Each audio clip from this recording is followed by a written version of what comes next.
Amen. Que Dieu vous bénisse, frères et sœurs. Shalom, shalom. Seigneur, nous te confions ce moment d'exhortation, de partage, Seigneur. Tu as dit, il est bien pour les frères de demeurer ensemble. Je viens auprès de toi ce matin, Seigneur, afin que tu donnes une parole à mon frère, à ma soeur, afin que tu bénisses nos âmes en cette journée, en ce début de week-end, et que tu nous fasses voir ta gloire.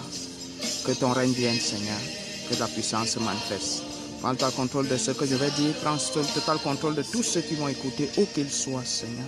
Que ta main puissante soit sur eux au nom de Jésus-Christ. Amen. Amen. Bénissons l'Éternel, frères et sœurs, car il est bon. Alléluia. Que Dieu vous bénisse ce matin. Amen.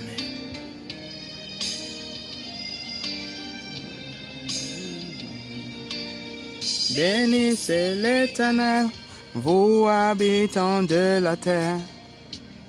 Proclamez en tout lieu l'ouvrage de ses mains. Que vos lèvres publient ses bienfaits dans tout l'univers. Afin qu'on redise à toujours ses merveilles. Il est merveilleux de servir Jésus. Amen. Bénissez l'Éternel, vous habitants de la terre. Proclamez en tout lieu l'ouvrage de ses mains. Que vos lèvres publient ses bienfaits dans tout l'univers. Afin qu'on redise à toujours ses merveilles.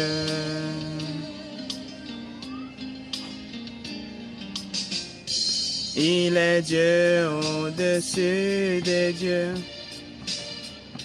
Sa majesté est très élevée. Son règne est assis sur l'équité. Exaltez le roi glorieux.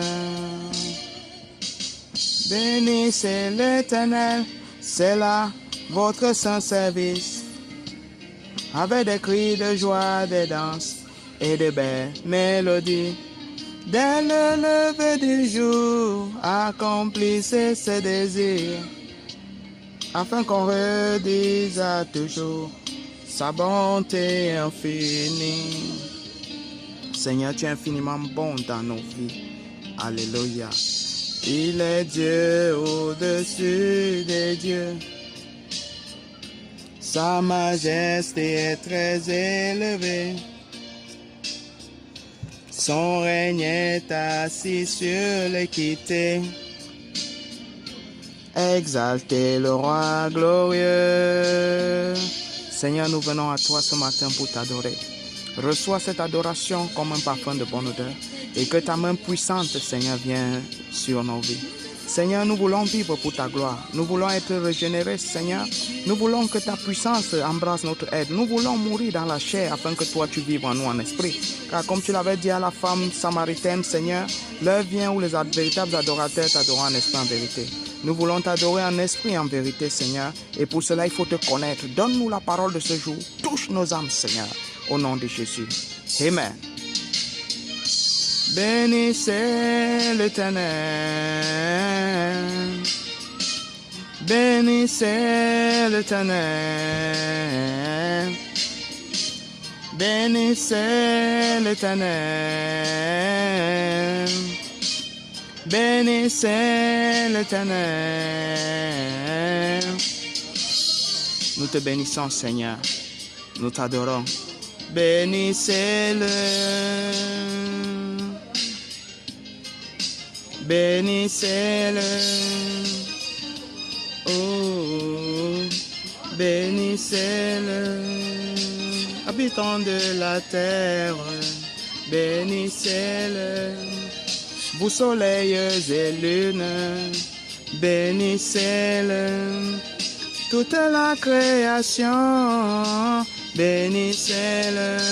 Oh, bénissez-le, bénissez-le. Oh, oh, oh. Bien-aimés dans le Seigneur, ce matin, que le Seigneur vous bénisse encore. C'est votre frère Denis au téléphone, à l'appareil. pour nous bénir ce matin. Car la parole de Dieu déclare que cette parole est une épée à double tranchant. Elle tranche en face et elle tranche également celui qui parle. Donc je ne viens pas parler ce matin parce que je suis meilleur que toi qui m'écoutes. Tu as tes capacités, j'ai les miennes. Et nous ne serons jamais égaux parce que nous sommes un ensemble. Nous formons un tout. Chacun a une capacité exceptionnelle venant de Dieu. Voilà pourquoi je prie que tu n'écoutes pas ceci avec orgueil, mais que tu l'écoutes avec un cœur disposé. La seule manière d'accéder à la dimension spirituelle d'un message est d'être disposé dans son écoute. Dieu parle avec une douce voix. Dans le message, il y a le message. Je veux dire, dans la parole que je véhicule ce matin, il y a quelque chose que Dieu veut te dire. Mais la seule manière pour que tu écoutes ces choses, mon frère, ma soeur, c'est que ton esprit soit obéissant à la parole. Que ton esprit soit soumis et le Seigneur te parlera. Ce matin, je vais donner une petite exhortation juste de 20 minutes sur l'esprit de religion. L'esprit de religion. Amen.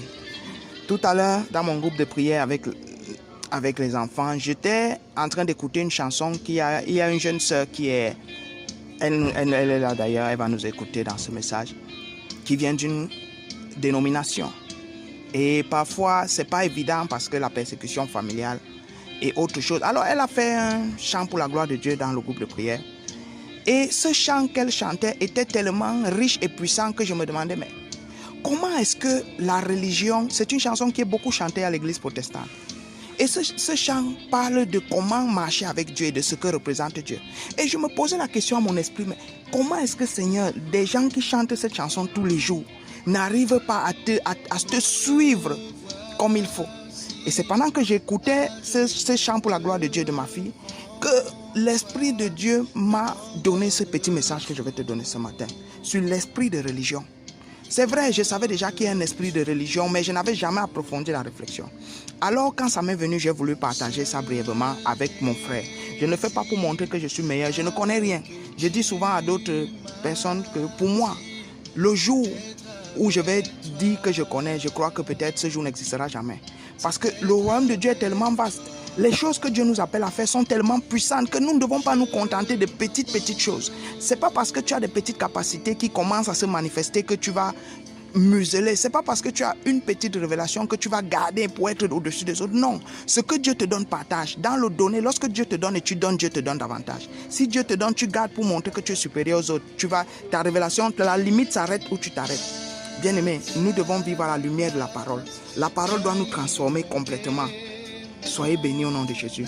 Alors ce matin, je voudrais qu'on parle sur l'esprit de religion. Et le texte qui m'a été donné par l'Esprit de Dieu, c'est Matthieu chapitre 4, versets 1 à 10. La parole de Dieu dit, je lis dans la version Louis II. Alors Jésus fut amené par l'Esprit dans le désert pour être tenté par le diable. Après avoir jeûné 40 jours et 40 nuits, il eut faim. Le tentateur s'étant approché lui dit, si tu es fils de Dieu, ordonne que ces pierres deviennent des pains.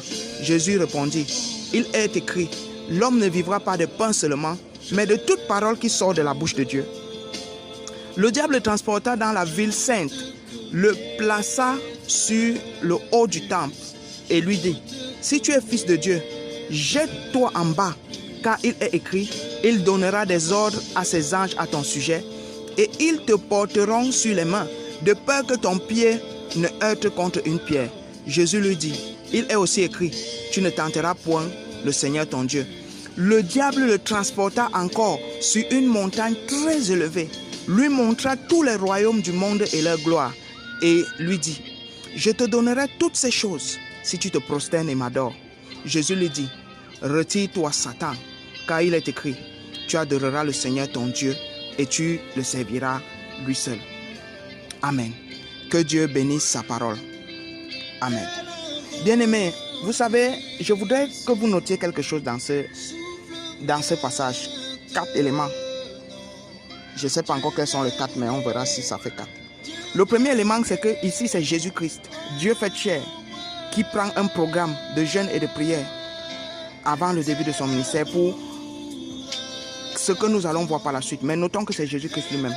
Le deuxième élément, c'est que lorsqu'il est vers la fin de son jeûne, la Bible dit que le diable vient le tenter. Nous sommes à 2 éléments. Le troisième élément, ici, c'est que notez que la Bible dit dans ce passage 2 fois au moins que le diable le transporta. Le diable le transporta, ça fait 3. Notez également, quatrième chose, quelle est la quatrième chose? La quatrième chose, notez que la quatrième chose, c'est que il a vaincu cet esprit par la parole. Amen. Bien-aimés, vous savez, lorsque nous vivons, nous avons pris ce chemin. Nous prenons un chemin qui est parfois délicat. Pourquoi délicat? Parce que toutes les normes de la vie humaine, toutes les normes de la société humaine nous poussent à nous éloigner de Dieu. Je veux dire que le monde, selon son architecture, a des principes qui sont complètement et diamétralement opposés à la volonté de Dieu. Je voudrais lire un petit texte encore. Supportez-moi comme ça. Ésaïe 55, le verset 3. La Bible dit: prêtez l'oreille et venez à moi. Écoutez et votre âme vivra.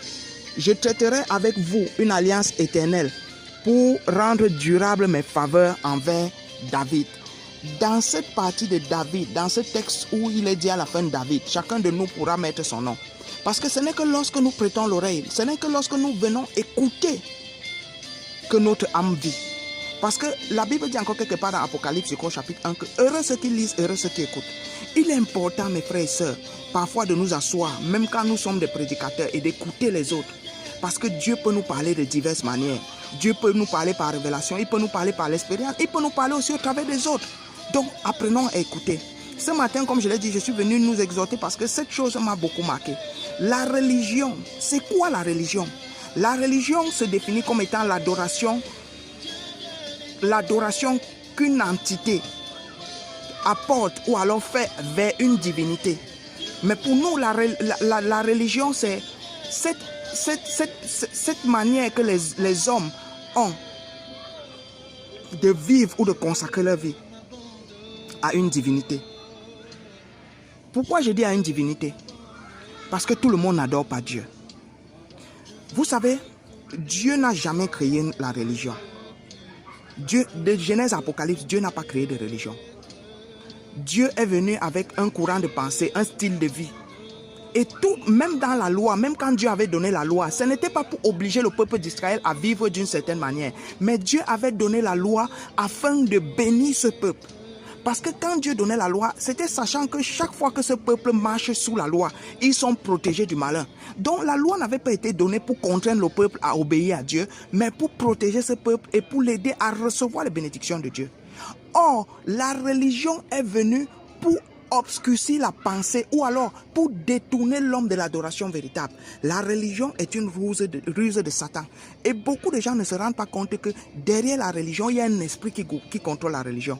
Voilà Jésus dans ce passage qui va prendre un programme pour se consacrer afin de lancer son ministère. Et il est tenté par le diable, l'esprit. C'est-à-dire le diable vient le tenter pour pouvoir le dissuader. Parce que si Jésus avait échoué ce test pendant ce programme de jeûne et de prière, toute la rédemption était foutue. Satan aurait réussi son coup. Le diable vient le tenter en utilisant la parole. En utilisant la parole, il est écrit. Satan n'a pas menti. Depuis le jardin d'Éden, il n'a pas menti. Il a juste perverti la parole. Je viens de dire, parce que ceux qui sont dans les dénominations, même quand ils viennent dans les églises réveillées, le Seigneur les délivre, ils reçoivent le baptême. Ils ont toujours tendance à vouloir repartir dans la religion. Mon frère, je viens te dire que c'est un esprit. Même lorsque tu es dans l'église de réveil et que tu ne vas plus, je vais dire l'église évangélique parce que j'aime pas trop l'église de réveil. L'église évangélique, c'est-à-dire l'église de Jésus-Christ, si vous voulez. Et que tu as toujours cette tendance à transgresser certaines paroles, à laisser d'autres pour prendre d'autres. Mon frère, je viens te dire ce jour que c'est un esprit. Dieu se cache dans la religion. Pourquoi? Parce que c'est le seul endroit, le but de Dieu, depuis qu'il a désobéi à Dieu, l'objectif même de sa rébellion était justement de se faire adorer. Et comme il ne peut pas venir se présenter sous l'aspect qu'il a, le rebelle, le voleur, le dévoreur, il doit se présenter sous la forme d'un ange. Il garde toujours l'aspect de l'ange qu'il a été, l'ange de lumière, ce chérubin magnifique qu'il était, très proche collaborateur de Dieu. Il garde toujours cette forme pour séduire les hommes. Voilà pourquoi il se cache dans la religion. Mon frère, parfois tu ne te demandes pas comment est-ce que je n'arrive pas à me déconnecter de cette religion. Moi-même, je vois que des choses ne sont pas en normes. Mais je suis toujours tellement attaché. Je viens te dire ce matin que c'est un esprit. Parfois tu te demandes, mais pourquoi est-ce que je lis les choses noires et blancs? Mais mon cœur est toujours endurci. Pourquoi est-ce que je n'arrive pas à me maîtriser? Pourquoi la colère m'envahit tellement? Pourquoi je suis souvent aussi jaloux? Pourquoi est-ce que je vis et je suis mesquin?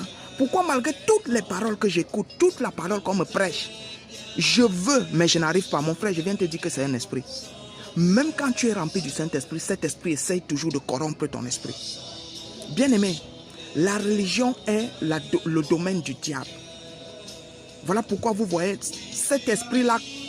Même certains hommes de Dieu, des églises évangéliques, des églises dites de réveil, sont possédés par cet esprit de religion. Voilà pourquoi ils n'arrivent pas à appliquer la parole. Voilà pourquoi ils lisent la parole de Dieu, mais ne l'appliquent pas. Écoutez, vous allez dire peut-être que non, le gars là, il dit même quoi comme ça. Bien-aimé, lisons un passage. Jésus-Christ parle mieux que moi, nous sommes tous d'accord. Lisons Matthieu chapitre 7. Dans le livre de Matthieu chapitre 7, le passage, les versets 14 à 23, la Bible dit: mais étroite est la porte, resserrez le chemin qui mène à la vie. Il y en a peu qui les trouvent. Gardez-vous des faux prophètes. Ils viennent à vous en vêtements de brebis, mais au-dedans ce sont des loups ravisseurs. Vous les reconnaîtrez à leurs fruits. Cueille-t-on des raisins sur des épines ou des figues sur des chardons? Tout bon arbre porte de bons fruits, mais le mauvais arbre porte de mauvais fruits. Un bon arbre ne peut porter de mauvais fruits, ni un mauvais arbre porter de bons fruits. Tout arbre qui ne porte pas de bons fruits est coupé et jeté au feu. Tout arbre qui ne porte pas de bons fruits est coupé et jeté au feu. C'est donc à leurs fruits que vous les reconnaîtrez. Ceux qui me disent Seigneur, Seigneur, n'entreront pas tous dans le royaume des cieux, mais celui-là seul qui fait la volonté de mon Père qui est dans les cieux. Plusieurs me diront en ce jour-là: Seigneur, Seigneur, n'avons-nous pas prophétisé en ton nom? N'avons-nous pas chassé des démons en ton nom? Et n'avons-nous pas fait beaucoup de miracles en ton nom? Alors je leur dirai ouvertement: je ne vous ai jamais connu. Retirez-vous de moi, vous qui commettez l'iniquité. Vous qui commettez l'iniquité. Bien-aimés, la religion est un esprit. La religion, l'esprit de religion est un démon. C'est un démon. Un fils de Dieu, disciple authentique de Jésus-Christ, ne marche pas selon les principes de la religion. Ne se laisse pas influencer par la religion. Je pourrais vous montrer une infinité de textes qui nous montrent que la religion est un esprit. Souvenez-vous, plusieurs fois, cet esprit s'est saisi des disciples quand ils étaient avec Jésus. Une fois, Jésus est en train de parler de sa mort, de ce qu'il doit accomplir pour l'humanité. Pierre lui dit: non Seigneur, assurément tu ne mourras pas. Jésus-Christ lui dit: arrière de moi, Satan. Une autre fois, ils arrivent quelque part, ils ont besoin de quelque chose, je paraphrase, et ces gens refusent de leur accorder ce service. 3 disciples disent: Seigneur, veux-tu qu'on commande qu'un feu descende du ciel et les consume? Jésus-Christ leur dit: vous ne savez pas de quel esprit vous êtes animés. Bien-aimés, l'esprit de religion, voilà son mode d'opération. L'esprit de religion opère au travers de la séduction et de la ruse. Il s'appuie sur la parole de Dieu, sur ce que Dieu a dit, mais il pervertit l'utilisation de cette parole. Et l'esprit de religion se manifeste par l'absence totale d'une vie de consécration et de prière. Un homme disciple peut avoir des défauts, il peut faire des erreurs, il peut parfois même tomber. Mais la différence avec un être qui est rempli de l'esprit de religion, qui est possédé par ce démon, c'est que lui, il fait l'effort de vivre la parole. Il sait venir se repentir quand il a tort. S'il a menti, il peut demander pardon, même si c'est un enfant. S'il a triché, il peut reconnaître que oui, ici j'ai mal fait. Mais un homme qui est possédé par l'esprit de religion, il agit toujours par ruse. Même lorsqu'il va venir se demander pardon ou se confesser, il n'est pas sincère. Il prêche la parole, mais il ne vit pas la parole qu'il prêche. Bien aimé, voilà l'esprit de religion. L'esprit de religion fait croire à beaucoup qu'ils sont des serviteurs de Dieu, qu'ils font la volonté de Dieu. Mais en réalité, ce sont des démons, ce sont des loups déguisés en agneaux. Amen. L'esprit de religion. Connecté à tout, j'ai pris l'exemple de quelques, mais il y a plein, dans ce monde, il existe plus de 200 religions. Et toutes ces religions sont connectées à des divinités diaboliques. L'esprit de religion, un être diabolique derrière lequel se trouve Satan. C'est un démon, l'esprit de religion. Et il connecte les gens à l'adoration de Satan. Faisons attention. Même certains hommes certains serviteurs, certaines personnes veulent vraiment chercher Dieu, mais ils sont possédés de cet esprit sans le savoir. Comment se manifeste l'esprit de religion? C'est lorsque tu écoutes la parole, ça entre d'une oreille, ça te touche un instant, ça sort. C'est pendant que tu écoutes la parole, tu sais que c'est vrai, mais quand tu sors, tu n'arrives pas à vivre. Lorsqu'on te donne la parole, tu commences à détester l'homme qui te donne la parole. Frère, voilà comment l'esprit de religion se manifeste. Lorsque tu écoutes la parole, on te dit la vérité. Tu trouves que le vase qui donne ce message, il est mauvais, il ne craint pas Dieu, il insulte les gens. C'est l'esprit de religion. Bien-aimé, l'esprit de religion n'aime pas la vérité et il est tellement orgueilleux. Voilà les caractéristiques de cet esprit. L'esprit de religion, un démon. Et il connecte les gens à l'adoration de Satan. Voilà pourquoi vous voyez les gens dans les églises, 10 ans, 15 ans de foi, ils sont toujours bizarres. Leur vie ne change pas. Ce n'est pas parce que ces gens ne marchent même pas dans la présence de Dieu. Bien-aimé, ce n'est pas parce que tu es riche, tu es dans une dénomination, que tu fais la volonté et le plaisir de Dieu. Non. L'esprit de religion, tu es connecté à un esprit de religion qui t'empêche d'aller à l'adoration parfaite. Un fils de Dieu ne se limite pas à écouter la parole. Un fils de Dieu met la parole en pratique. Vous avez lu dans Matthieu 7. C'est la mise en pratique de la parole qui montre les fruits qui y a en toi. Bien-aimé, les fruits viennent de la transformation de notre caractère. Les fruits sont la manifestation de notre renouvellement intérieur, de la régénération de notre être intérieur. Les fruits sont la manifestation de la vie de Dieu en nous. La parole de Dieu vient transformer notre caractère et notre personnalité et nous donne de manifester des fruits. L'esprit de religion est démoniaque, bien-aimé. Peut-être tu es né de nouveau. Peut-être que tu as même le Saint-Esprit. Mais fais attention parce que cet esprit, il ne dort pas. Et il fait de son mieux pour posséder les enfants de Dieu. Il fait de son mieux pour détruire les fils de Dieu. Il ne regarde pas le nombre d'années que tu as fait dans l'église. Jésus-Christ sortait de 40 jours de jeûne et de prière.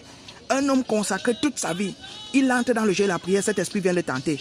Même si tu as le Saint-Esprit, cet esprit peut te tenter. Il ne peut pas posséder ton esprit, mais il peut t'influencer. Il peut corrompre tes pensées. Faisons attention. Nous devons veiller sans cesse. Nous devons laisser l'Esprit de Dieu nous conduire. Nous devons être obéissants à Dieu, bien-aimés. Parfois même si celui qui te conduit dans la parole a des erreurs, fait des erreurs, je prêche la vérité. Même si ça fait mal, je me parle à moi aussi. Apprenons à nous soumettre et à obéir.